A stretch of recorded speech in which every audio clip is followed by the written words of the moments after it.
NFTs. The good, the bad, the ugly. It seems like there is a cultural reset when it comes to decentralized technology every few weeks now. One of the most disruptive was that of the non-fungible token, or NFTs. NFTs are a strange phenomena that is hard to understand for most people because there's a huge why surrounding it. Why would someone spend thousands of dollars on a digital piece of artwork that they can't hang on the wall, show off to their friends in a luxury studio, and anyone else could just screenshot? The simple answer is that, like anything else, it's a commodity. Not only that, but it's a commodity that guarantees uniqueness and has a whole budding meta culture around it.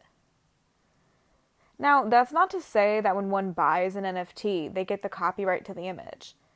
This actually allows the artist to remain in ownership of their own intellectual property. It's almost like the person who buys the NFT is buying the original print of the work, while allowing the artist to keep the sketches of the idea for the art. While onlookers at a museum might be able to take a photo of the art, they aren't actually able to take the artwork off the wall and take it home with them. And technically speaking, that is the beauty of something being non-fungible. In this video, I'm going to walk you through the good, the bad, and the uglies of the NFTs in the wild, wild west landscape of decentralized technology.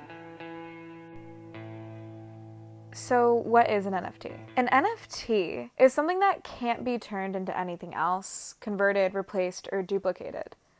So fiat money like $1 can be traded for another dollar, or a Bitcoin can be replaced or traded for another Bitcoin. But could you exchange the Mona Lisa with another Mona Lisa? No, because it doesn't exist.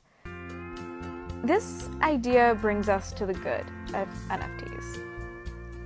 NFTs are being hailed by the art community as the next evolution of fine art collection. However, it's actually empowering independent digital artists.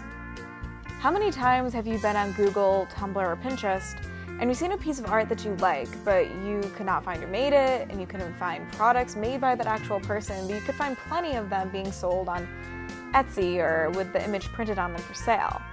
You can bet anything that none of that money actually goes back to the artists unless, I don't know, they own the Etsy store or created the artwork themselves.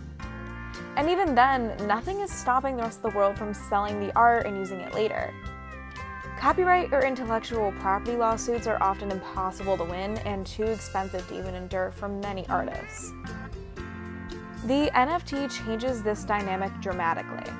In reality, the buyer of the NFTs own a certificate of ownership, authenticity, and sometimes a key to access what would serve as the original version of the art. But they don't own the imagery within the art, meaning the artist can reproduce the same image or same subject matter over and over again and keep selling it. This allows huge NFT influencers, like, I don't know, say the Bored Ape Yacht Club, which we'll get into much later, to create kind of like a thumbprint or a trademark in the art world. Because stealing and not crediting creators' original work is a huge issue for artists. By turning their art into an NFT, there's a permanent track record of who made the art, who owns it, what it is worth, and where it's being sold. Not only this, but the need for any middlemen, which have the reputation of taking advantage of independent artists in order to circulate their art or even house their art, are completely eliminated. Because believe it or not, creating an NFT isn't super difficult. Anyone with an average level of technical know-how or someone who's able to follow a YouTube tutorial can totally do it without a whole bunch of technical difficulty. Not to confuse you too much, but even music can be turned into an NFT. Indie musicians have hailed the technology of giving back their ability to profit off their work. So like Spotify, Apple Music, and others are often criticized of taking any chance of profiting from music away from artists. And it's so bad that huge artists like Taylor Swift even feel the brunt of it and have spoken out about it. And then from there, what's to stop you from creating full-length episodes of a show or full movies? It's kind of the same principle. The possibilities are absolutely limitless, and there's artists out there ready to cash out. But here comes the bad. There's a ton of controversies around NFTs.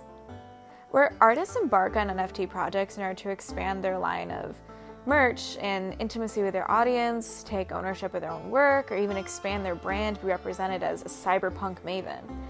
By doing this, they are first accepting a huge ecological price that comes with minting an NFT. So let's get into it. So keeping this as simple as possible, minting, just like in fiat money, means to create for the first time. Most NFTs are created on the Ethereum blockchain. While there are tons of nuances to this, for the sake of this video, we'll keep it super simple. In the decentralized tech and crypto space, there is something called a proof of work. Ethereum runs off of this protocol. So proof of work is a complicated cryptographic system, and to make it easier, it's basically a way of ensuring that no one's wasting computer energy to game the system. This protocol is done to validate transactions, prevent double spending, and this is classified as a consensus protocol. Proof of work blockchains are literally called that because they take a huge amount of computing power. During said work, virtual miners around the world try and solve complicated mathematical problems. And then whoever solves it first gets to mint the new token to the blockchain and receives a financial reward for doing so. Ethereum's consensus protocol runs in this manner, and as such, so their NFTs. Proof of work is one of the most important systems in the crypto world and one of the oldest, but it's terribly energy hungry. So let's take French artist Johnny Lemercier. Before Johnny Lemercier was a well-known NFT artist, he was a climate crusader. He was challenging large corporations like Autodesk to stop selling their software to fossil fuel companies and vowed to even lower his own carbon footprint while renting studio spaces in Brussels. His goal was to lower his carbon footprint by 10% every year. But as soon as he met that goal, he unwittingly went back on it. Soon after this goal was met, Lemercier released 6 NFTs onto the Ethereum blockchain, using the proof of work protocol. His work was sold out in less than 10 seconds and sold for thousands of dollars. So things seemed great until he learned from the ever-popular crypto accountability platform CryptoArt WTF that his sale cost the world 8.7 megawatt hours of energy in just 10 seconds. That's the same amount of energy used in mere seconds that his studio would use in 2 years. To add insult to injury, since the initial sale, his art has been resold, costing another year's worth of energy. It is clear that Lemercier didn't understand the true cost of this activity.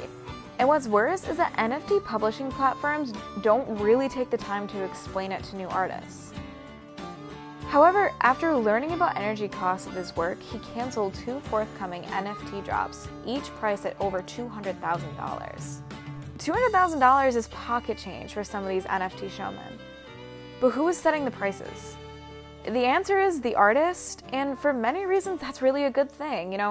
Artists are finally being able to set prices for their labor. Art is finally turning a corner in our society as a worthy commodity, and people can finally make careers off of their passions. This really could start a new artistic renaissance and a new chapter in art history. But there is an even worse layer to this. It's no secret in the money laundering world that art is a great way to launder money. Millionaires can buy a blank canvas for millions of dollars in order to hide assets or send money to their partner in crime across the world in exchange for a receivable commodity. Who's to say what art is worth in general? And the same is true for NFTs. However, usually in, I guess you could call it the fiat art world, there are professional appraisers who study art and pass a regulated test in order to tell artists how much their piece would go for in the current market. But there are no NFT appraisers, and the NFT market is so volatile that there really is no metric for measurement. And it seems with every new NFT drop, a new precedent is being set, and really, I guess the prices are being set on the hype around the artist and the project in general, rather than any kind of set market price. And if you were to actually try and regulate the NFT prices, you'd have to really understand the culture surrounding it. I mean, look at Beeple's $69 million NFT at Christie's, which not only legitimized NFTs on a world scale, but it's one of the most famous art auctions of all time. I guess you'd have to ask why. Beeple really wasn't a well-known artist before this, and not too long ago before this, he had sold prints for about $100 a piece. And I guess you can say Beeple does have a pretty large fan base with 2.5 million followers, but again, that's across all of his social media channels. And as far as social media followings go, that really isn't even that impressive of a following. With things like this happening regularly in the NFT space and kind of randomly, how does one even set a metric of risk? I mean, would you spend $35,000 for this tiger? This is an original artwork by NFT influencer and YouTuber Gary Vee. Let's look at some of his other works. Right now, the owner of the tiger NFT I just showed you is trying to flip it, selling it again on OpenSea, which is one of the world's largest NFT marketplaces. Currently, its highest bid is $25,000, which still seems like a lot, but so far the seller hasn't made a profit, and a lot of times that's why people buy these in the first place. While this may seem all ridiculous, Gary Vee isn't being called a con man or a scam artist or even a bad artist. He's being called a visionary and has a relatively good reputation in this space. So once again, what is the metric for risk? Chainalysis in 2021 said there had been a significant jump in illicit money remittance with NFTs in the last quarter of 2021, about $1.6 million, which according to Chainalysis is just a drop in the bucket for the whole market. But the issue is that Chainalysis didn't really disclose how they measure this or even what NFT vendors they looked into. So if there is a metric out there, it seems it's still far away from any kind of automation or transparency. It seems that some of these investigations on shifty NFT behaviors will have to rely on hunches or connections to publicly exposed people or hype for the time being. So for example, Robert Sanchez, reporter for the ACSS and Middlebury Institute alumni, was in search for his next report topic.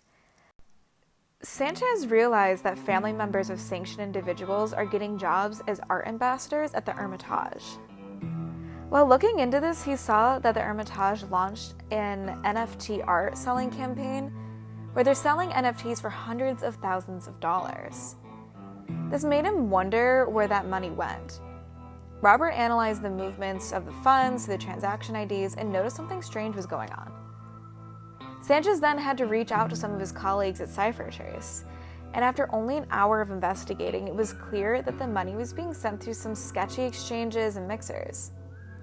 This made Robert look into the director, who was extremely close to Putin, and I mean literally to the point where the director helped Putin rewrite the Russian constitution. And by the time Sanchez was able to get started on the article, Binance had hid all of the associated transactions from this event. Even though, as it stands currently, using cryptocurrency in Russia is strictly illegal. It's so illegal, in fact, that even the NFT event with the Hermitage needed to use a Swiss middleman to turn all crypto from the NFTs back into rubles in order to stay in some really legal gray area.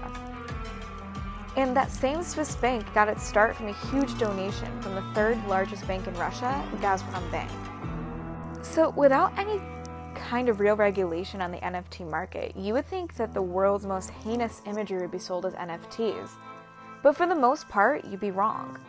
OpenSea, like we said, is one of the world's largest, most reputable and storied NFT vendors, and it strongly adheres to the art of freedom of speech and expression. However, they also listen to the law, meaning content that breaks the law is not welcome on the OpenSea marketplace. So you won't find child sex abuse materials, snuff films, or ISIS beheadings on there. What you will see, however, is tons and tons of Nazi imagery and references to fascism. You can't just type in Nazi in hopes to fact-check me on this. It's worse than that. You can only really find this material if you know what you're looking for, which means one would have to be embedded in a community, be educated on, or know the deep nuances of hateful topics, dog whistles, and coded languages in order to spend thousands of dollars on securing an NFT about it. Which finally brings us to the ugly of NFTs. Now, Disclaimer. Everything in this final section could fit into the bad section of this video. What makes it ugly is how widely known the behavior is and how widely accepted it is, and how, unfortunately, a part of the culture this has become. So, without further ado, we're talking about crypto-fascism.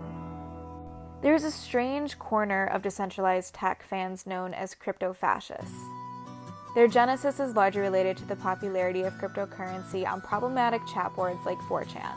Again, tons of nuances to this, but to keep it simple, we're going to say that. To describe this, we're going to dive into a conspiracy theory about one of the most influential groups in NFTs at the moment. Like I said, this is a conspiracy theory, and disclaimer, I can't prove any of this. However, this is something that is rampant in the community, and a lot of people outside of the community are starting to take notice.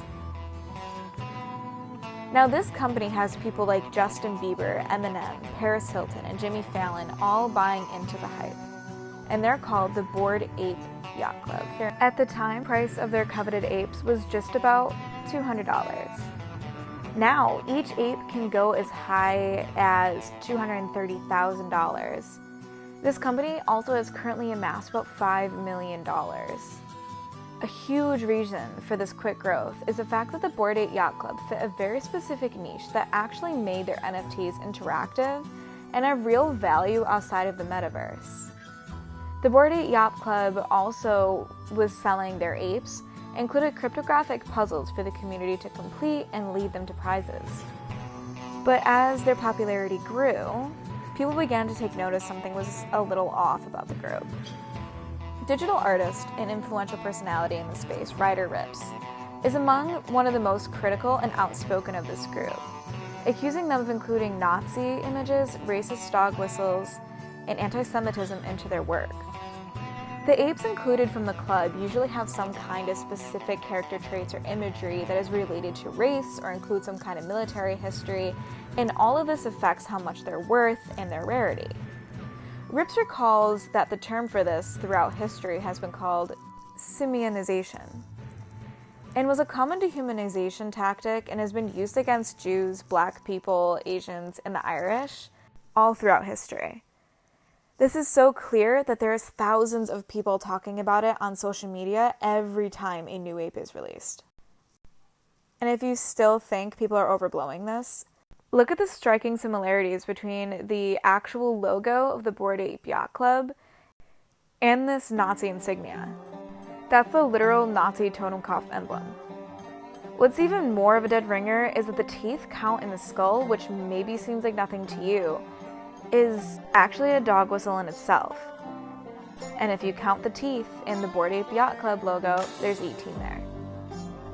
Ryder Ripps even dug further, and he found that the BAYC, or the Bored Ape Yacht Club, is being produced by a company called Yuga Labs. The Kali Yuga is an insanely niche and specific corner of alt-right traditionalist ideology. The creators of the club say that they use this name because they're total Zelda nerds and Yuga is the name of one of the villains in the game. But Ripps point out that they even went to the trouble of embedding the name of Rene Guénon, one of the main philosophers credited with bringing the idea of the Kali Yuga into Western thought. And it's hard to imagine what kind of joke or coincidence that might be. One would be really hard-pressed to find really any innocent mention of Rene Guénon in modern think pieces, modern thought, pop culture. Guénon is an entirely specific person to traditionalist ideology and rarely shows any cross-contamination with literally anything else. To dive even further into what Ryder Ripps found, one of the co-founders goes by the name of Gargamel, which is a character from the Smurfs that is supposed to be an anti-Semitic depiction of a Jewish person. This is also a term that people on 4chan use to admonish and speak about Jewish people. Gargamel, or Greg Solano, is also a fiction writer who's weirdly influenced by Nazis, and even looked into creating a character based off of Hans Ritter, who was an SS officer, in his writing. And then there's Emperor Tomato Ketchup. And while that name might just seem silly, It is such a specific reference to one of the most disturbing pieces of media of all time. It is the exact same name as a Nazi-based child pornography film from 1971. And then there's Gordon Goner, who is another co-founder. He said he picked this name because it somehow sounded like Joey Ramone. Yeah, I don't really understand that either, but there's also some speculation that this is actually an anagram. One word needs no explaining. But Gordon turns to Drongo, which is an Australian word for dumb or stupid, which is super popular again on 4chan. Put them together and Rip speculates that they're saying stupid N-word. And then there's another co-founder by the name of SAS, or SASS, which is speculated to be the SA, which was the Nazi original paramilitary wing before the SS, which also appears in his name. And then Rips goes on to show the comparisons between 4chaners' Pepe memes that have been associated with Nazi and other extremist imagery, and then he compared the artwork that was created by the BAYC. And some of them are so specific, it's hard to not make a comparison. I mean, if you saw a Pepe wearing an SS helmet and pointing into the sky, you'd automatically know that something nefarious was going on. But if you see an ape wearing the same thing, you'd pay thousands of dollars for it? The NFT community says apparently yeah. Not that you'd want to do this, but you can pour through this archived 4chan thread that Rip supplied. I'll link it in the bio.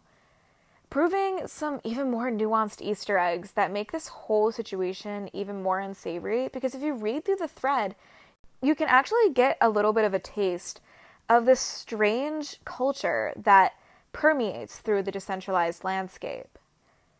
And you can even get a little bit of a taste of the kind of audience this art resonates with and who justifies these connections, and then the very small amount of people that actually call them out.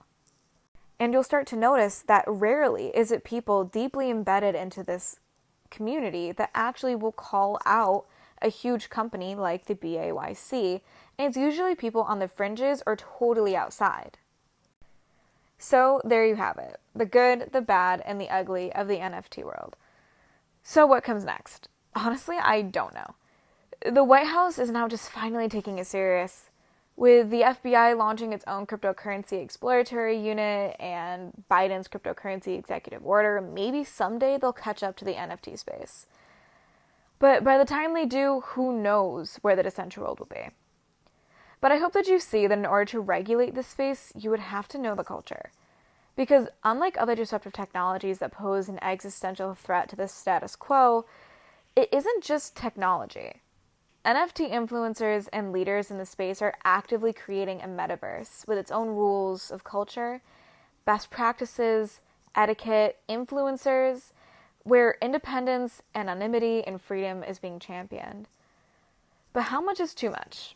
How wild is too wild? For now, one thing is true.